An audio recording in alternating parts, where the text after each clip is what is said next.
Je m'appelle Rafael Mendes. J'ai 42 ans et je suis infectiologue depuis plus de 20 ans.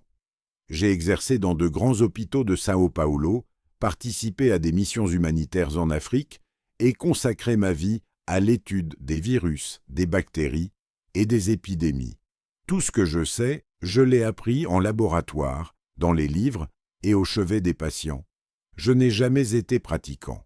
Ma foi s'est toujours placée dans les microscopes, les données et les preuves scientifiques. J'ai grandi dans une famille catholique traditionnelle, mais j'ai abandonné la religion pendant mes études supérieures. Pour moi, Dieu était une béquille émotionnelle, un refuge face à la dure réalité de l'univers. Je voyais des gens mourir chaque jour, et je ne pouvais concilier cela avec l'idée d'un créateur aimant. La science m'a apporté des réponses. La foi, à mes yeux arrogants, n'offrait que des illusions réconfortantes aux esprits faibles. Mes collègues me connaissaient comme un homme rationnel, parfois trop froid. Mon ex-femme disait que j'avais un stéthoscope à la place du cœur. Elle avait peut-être raison. Je mesurais tout, j'analysais tout, et je rejetais tout ce qui ne rentrait pas dans le cadre de la méthode scientifique. Si vous m'aviez raconté une histoire comme celle que je m'apprête à vous raconter, je vous aurais ri au nez. C'est pourquoi je tiens à ce que vous compreniez toute la portée de ce que je vais dire. Je ne suis ni pasteur, ni mystique, ni un homme désespéré en quête de sens. Je suis un scientifique formé au doute. Et pourtant, me voici, tremblant en écrivant ces mots, car ce qui m'est arrivé en mars 2024 a bouleversé toutes mes certitudes sur la réalité. Je ne suis pas mort. Je n'ai pas vécu d'expérience de mort imminente, comme celle que les sceptiques, à mon avis, attribuent souvent à un manque d'oxygène au cerveau. J'étais en parfaite santé, parfaitement conscient et sobre. Et pourtant, j'ai vu des choses qu'aucun manuel de médecine ne saurait expliquer. Des choses qui ont remis en question 25 années de certitudes inébranlables. Si vous êtes sceptique, comme je l'étais, je vous demande simplement de lire jusqu'au bout.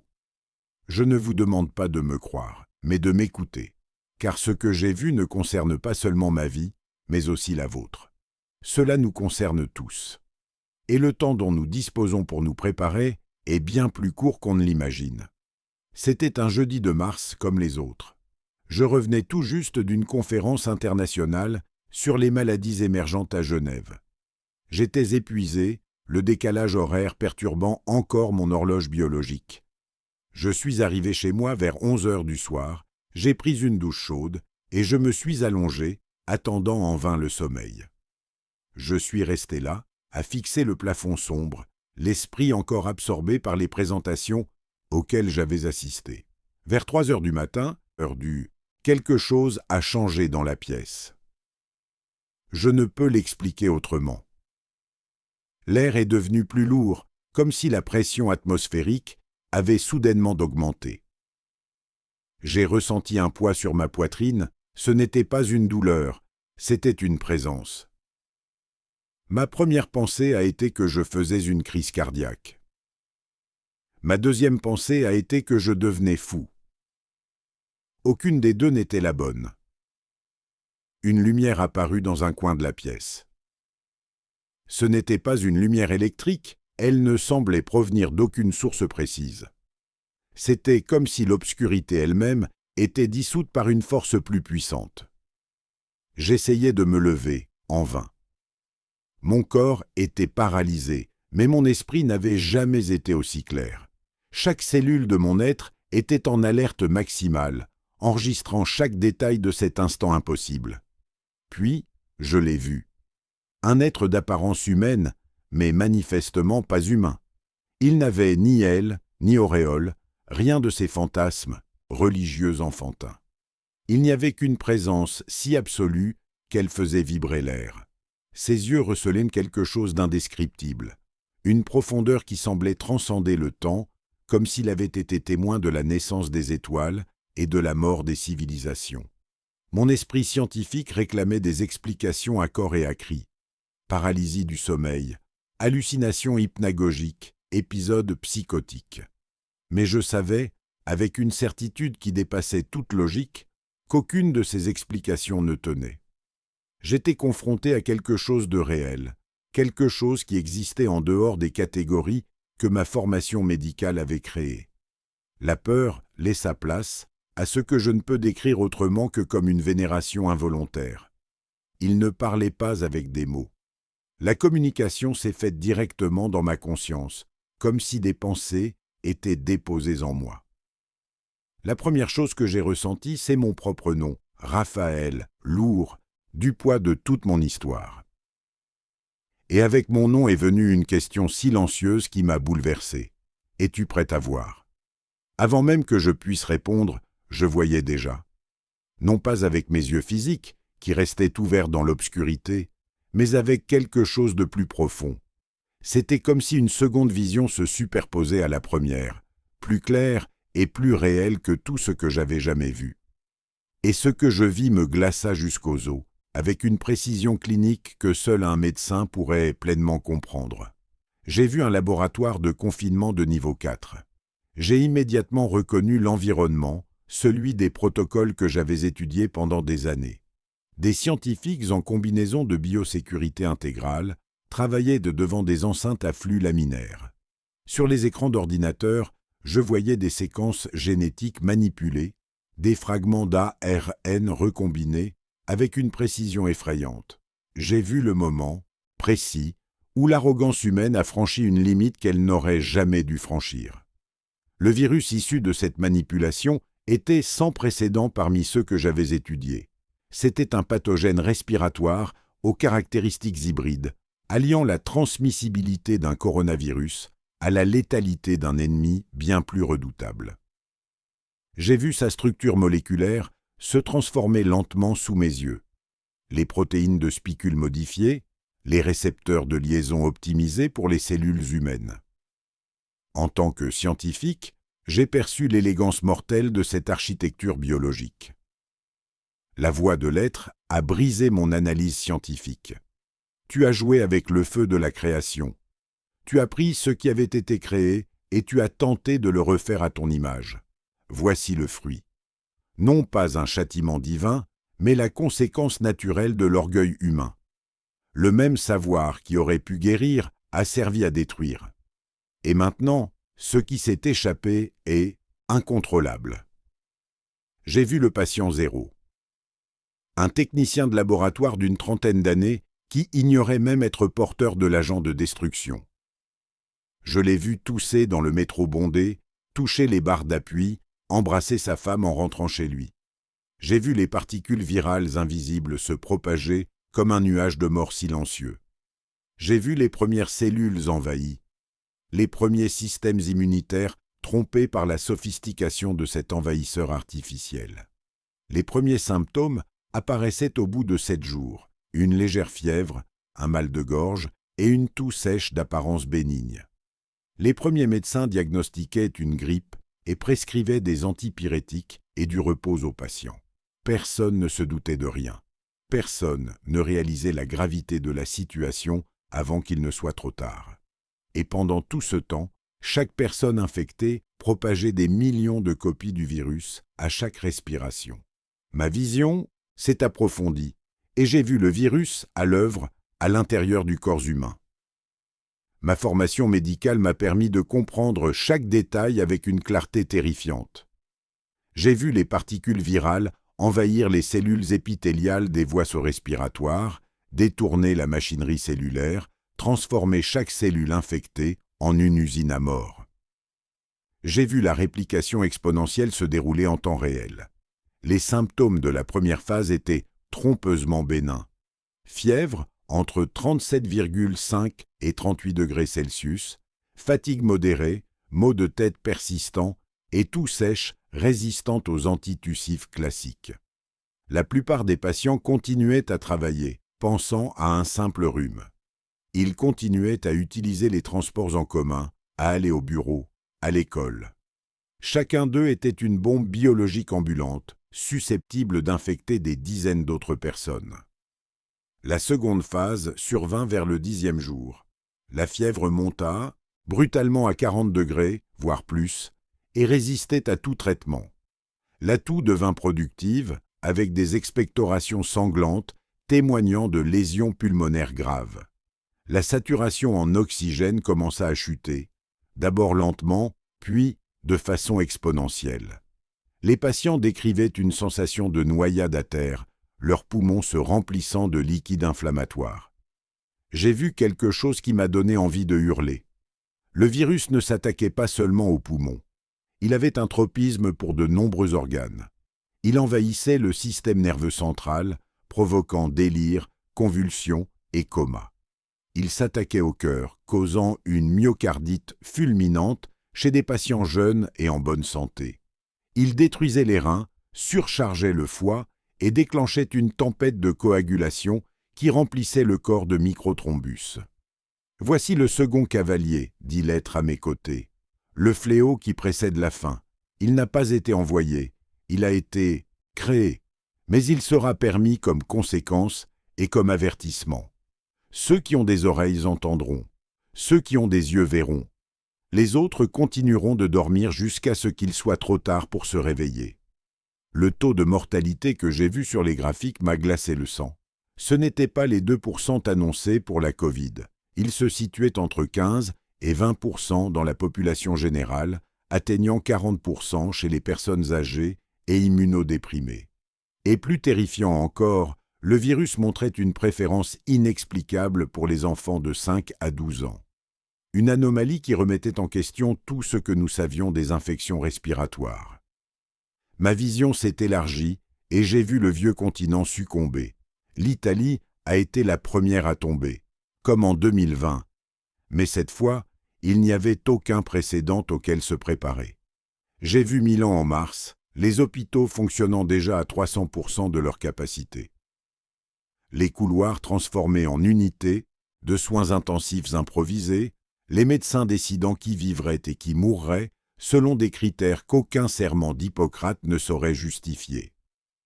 J'ai vu les enfants italiens, des écoles transformées en hôpitaux de campagne, des cours de récréation silencieuses, des parcs déserts. J'ai vu des parents, fous de désespoir, porter leurs enfants fiévreux aux urgences, déjà saturés.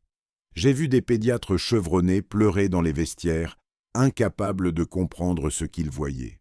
Le taux de mortalité infantile grimpait en flèche, défiant toutes les statistiques connues. L'Espagne a suivi. Madrid a mis en place des confinements qui ont fait paraître 2020 comme une répétition générale. Militaires dans les rues, couvre-feu à 18h, drones survolant les quartiers résidentiels à la recherche de contrevenants. J'ai vu le système funéraire s'effondrer complètement, des patinoires transformées en morgues improvisées, des familles attendre des semaines pour enterrer leurs morts. L'Allemagne a tenu bon plus longtemps, comme toujours. Son efficacité légendaire lui a permis de gagner quelques précieuses semaines. J'ai vu Angela Merkel, ou peut-être son successeur, tenir des propos de plus en plus graves. J'ai vu le système de traçage numérique fonctionner à la perfection et pourtant échouer à contenir la propagation du virus. J'ai vu les hôpitaux allemands, les meilleurs au monde, atteindre leurs limites, puis les dépasser. La France a fermé ses frontières trop tard. J'ai vu un Paris désert, la Tour Eiffel illuminant une ville fantôme. J'ai vu les célèbres cafés avec leurs chaises empilées à l'intérieur pour ne plus jamais être rangés. J'ai vu le système de santé français, source de fierté nationale, s'effondrer sous le poids d'un ennemi sans nationalité et sans frontières. Le Royaume-Uni a de nouveau tenté l'immunité collective et, une fois de plus, il en a payé le prix. J'ai vu Londres entier, flamme, non pas au sens propre, mais au sens épidémiologique du terme. J'ai vu Boris Johnson, ou qui que ce soit au pouvoir, admettre à la télévision nationale s'être trompé. J'ai vu les hôpitaux du NHS se transformer en zone de guerre. J'ai vu des infirmières utiliser des sacs poubelles comme équipement de protection individuelle, faute de matériel depuis des semaines. Cette vision a traversé l'Atlantique, et ce que j'ai vu était encore pire.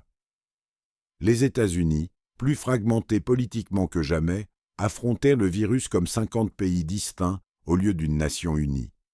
J'ai vu des États fermer leurs frontières les uns aux autres, des gouverneurs se disputer des respirateurs comme des enfants se disputent des jouets.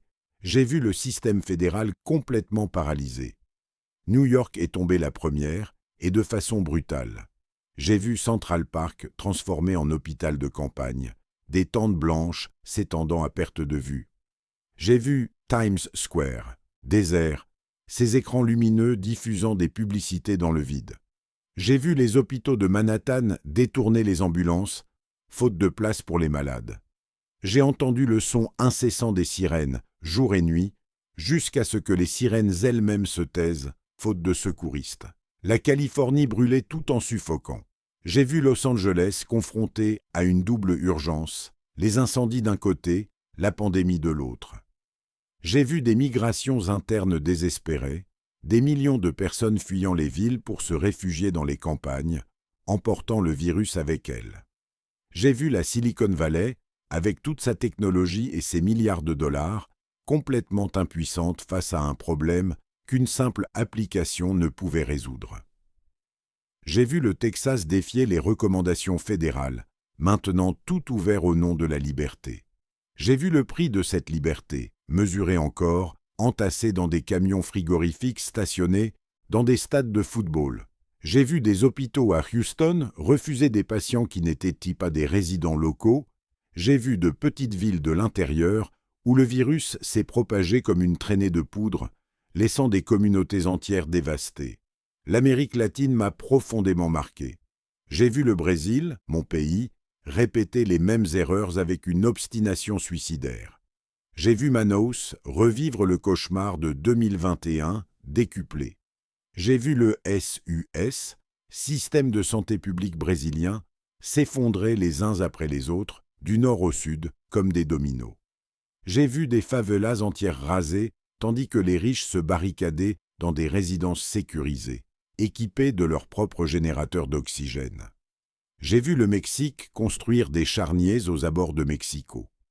J'ai vu l'Argentine, encore aux prises avec ses crises économiques, désormais confrontée à une crise existentielle. J'ai vu la Colombie, le Pérou, le Chili, tous, sombrant dans le même abîme. J'ai vu des familles entières mourir ensemble dans des maisons sans aération, découvertes des semaines plus tard à cause de l'odeur.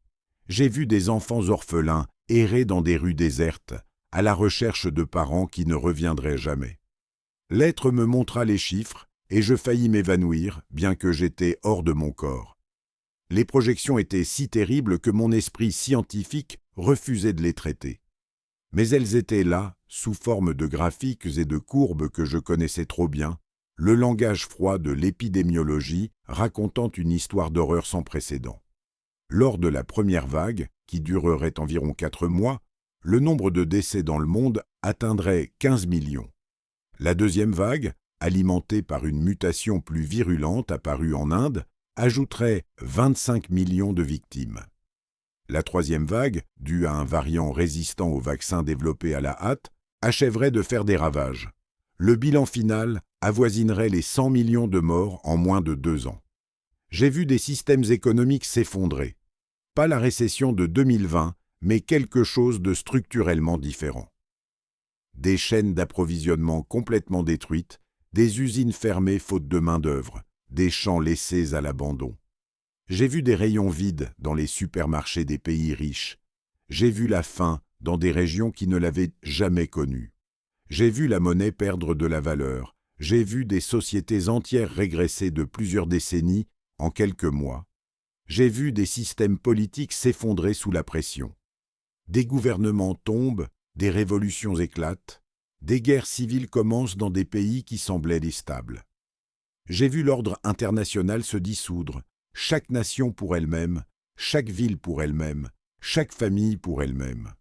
J'ai vu le contrat social se déchirer, j'ai vu le mince vernis de la civilisation se déchirer pour révéler quelque chose de bien plus primitif et brutal en dessous. C'est le tremblement de terre qui précède la catastrophe, dit l'être. L'humanité a bâti des tours d'arrogance jusqu'au ciel, et maintenant, elles trembleront. Mais souvenez-vous, même dans le jugement, il y a de la miséricorde. Même dans la destruction, il y a un dessein. Ceux qui se tournent vers le Créateur trouveront refuge.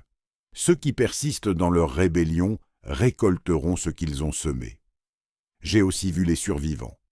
J'ai vu des communautés religieuses se rassembler, prendre soin les unes des autres, partager le peu qu'elles possédaient. J'ai vu des églises se transformer en centres de distribution alimentaire, des mosquées ouvrir leurs portes à tous, des synagogues organiser des réseaux de soutien qui transcendaient les clivages religieux. Au cœur des ténèbres, de faibles lueurs de compassion brillaient, d'une intensité qui défiait le désespoir ambiant. Lorsque la vision prit fin, je me retrouvai dans ma chambre, trempé de sueur, tremblant comme une feuille au vent. Il était 3h47. Moins d'une heure s'était écoulée, mais j'avais l'impression d'avoir vécu des années au sein de cette révélation. Chaque image était gravée dans ma mémoire avec une clarté qu'aucun cauchemar n'avait jamais égalée. J'ai passé des mois à lutter contre ce que j'avais vu. J'ai fait tous les tests, consulté tous les spécialistes, essayé toutes les explications rationnelles. Mais au fond de moi, je savais que ce n'était pas une hallucination. Les détails techniques que j'avais vus, la structure du virus, les mécanismes de sa pathogénicité, les projections épidémiologiques, tout était trop cohérent, trop précis pour être le fruit d'un esprit dérangé. Aujourd'hui, je m'avance non pas en prophète, mais en témoin. Je n'abandonne pas la science. Elle demeure mon outil de travail. Mais j'ai appris que la science seule ne suffit pas, qu'il existe des dimensions de la réalité que nos instruments ne peuvent mesurer, que l'arrogance de croire tout savoir est précisément ce qui nous a menés sur la voie de la destruction. Mon appel est double. Premièrement, préparez-vous physiquement. Constituez des réserves de médicaments essentiels, d'aliments non périssables et d'eau potable. Renforcez votre système immunitaire grâce à un sommeil suffisant, une alimentation saine et une activité physique régulière. N'attendez pas que les gouvernements vous sauvent, car lorsque la tempête arrivera, vous serez tous largement livrés à vous-même. Deuxièmement, et surtout, préparez-vous spirituellement. Quelle que soit votre tradition religieuse, renouez avec le sacré. Lisez les textes que vos ancêtres considéraient comme saints. Priez, méditez, apaisez votre esprit afin d'entendre la voix qui cherche à vous atteindre. Réglez les conflits avec vos proches tant qu'il est encore temps. Pardonnez à ceux qui ont besoin d'être pardonnés. Demandez pardon à ceux que vous avez blessés. J'étais un homme qui pensait tout savoir. Aujourd'hui, j'ai compris que les bonnes questions importent plus que les mauvaises réponses. La question essentielle est la suivante. Si ce que j'ai vu est vrai, et j'en suis désormais convaincu de tout mon être, êtes-vous préparé? Non seulement à une pandémie, mais aussi à ce qui suivra. Au moment où toute notre science s'inclinera devant une réalité infiniment plus grande. La porte est encore ouverte. Mais comme on me l'a dit ce soir-là, cela ne durera pas. Je suis le docteur Rafael Mendes. Je suis un homme de science qui a appris, à ses dépens, que la foi n'est pas l'ennemi du savoir, que les deux peuvent cheminer ensemble, qu'elles doivent cheminer ensemble, que Dieu nous vienne en aide. Vous êtes arrivés jusqu'ici. Vous avez écouté chaque mot. Vous avez ressenti toute la portée de ce message. Vous avez maintenant le choix.